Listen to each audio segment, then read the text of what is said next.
go. Hello everyone, my name is Linda McGee and I'm the college counselor at Downtown Magnets High School. Today I'm going to be talking about fee waivers for testing. This is for the SAT, the ACT, and the subject tests.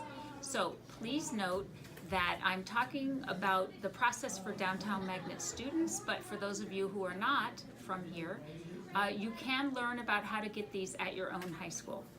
First of all, we keep here a copy of all the requests for fee waivers. In case I'm ever audited, I need to be able to prove that you are a student who is eligible for a fee waiver.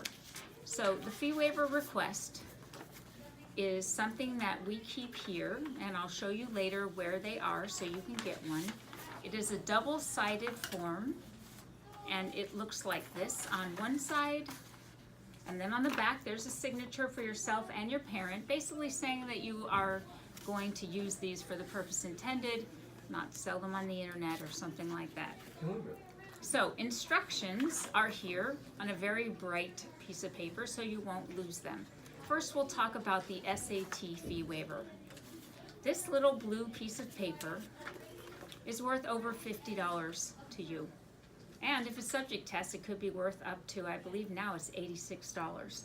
So this piece of paper is worth nothing except the number on it. There is the school code, which is written in here, which will be different for every high school, plus these letters and numbers. This is used as one number at the end.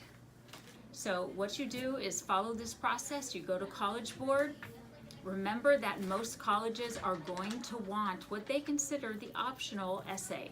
So sign up for the essay, it doesn't cost any extra. Be sure to upload a picture of your face, not your entire body, because if you show up with an incorrect picture on the admission ticket, they will not let you in. So just head and shoulders, like a passport photo, you can just take it with your phone, as long as it's clear and not too dark and they can see you. Also bring a photo ID, because if it's not at your own school, they need to be able to identify you as the person listed on the ticket. So, as you're signing up, it will ask you a lot of questions the first time. Go ahead and fill them out. You can skip them, but it is information for colleges. The student answer service, it will say costs $18. However, with a fee waiver, it's free. This will give you back detailed results. So the first time especially, why not? This will help you. You get a fee waiver twice for the SAT reasoning test, 2 separate testing dates for subject tests, and 2 ACTs, which we will talk about next. So once you go through the process, you will enter the code written in the middle of the card, and it will act like a credit card, pay your bill. Once you can print that admission ticket out, you can throw this away. It's a one-time use thing. However, before you use it, since it is internet-based, don't leave this around. It can be used by anyone, so protect it. For the ACT, the form looks very different. It acts exactly the same way. Don't worry about having to fill things in and turn them in. You're not going to have to. Everything is internet-based. So you go to act.org, you say yes to the optional essay, you go through the same process, you upload a photo, but for this one, the fee code is up here in the corner. You enter that number at the end, and voila, the test is paid for, your admission ticket comes out, and you're free.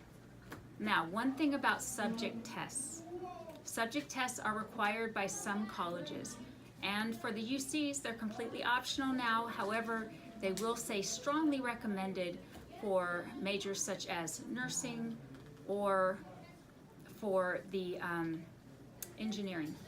However, if you are a student with the lower range SATs, only going into a school that's not considered highly competitive, only applying to Cal States if you're a California person, well, you don't need to do subject tests. They're not going to be used in the process.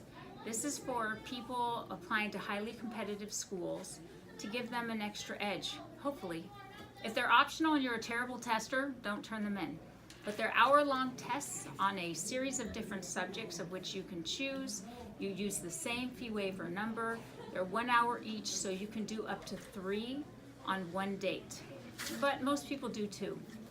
You get 2 of these, so that means up to 6 tests if that's what you want to do. And do know that the language tests, speaking, listening, are only offered in November. And for bilingual students, I highly recommend it because it will give you a high score. So that's how fee waivers work for College Board and for ACT. I suggest you use them at Downtown Magnets. Every single student, because we are a Provision 2 free lunch school, is eligible. Don't pay money for something you can get for free. There's plenty you'll pay for later. See ya. Go. Hello everyone, here we are outside of the College Center. There's Educare, and what I want to show you is this area right here. This is the area where you can find things when the College Center is closed. So come closer so you can see this. So on these shelves you have free test prep. Now I know there's free test prep everywhere, but I want to stress that this was purchased. No one would pay for it if you could get the same stuff for free.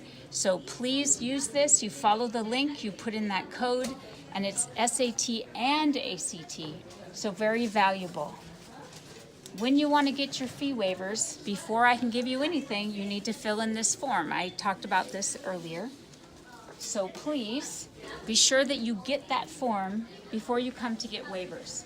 Lastly, these are prep books for those of you who like to do it the old-fashioned paper way. SAT subject tests, ACT, SAT reasoning tests. This will always be out here. There'll be other things that you can pick up. It's purposely outside the door, so if the College Center is closed, you always have access.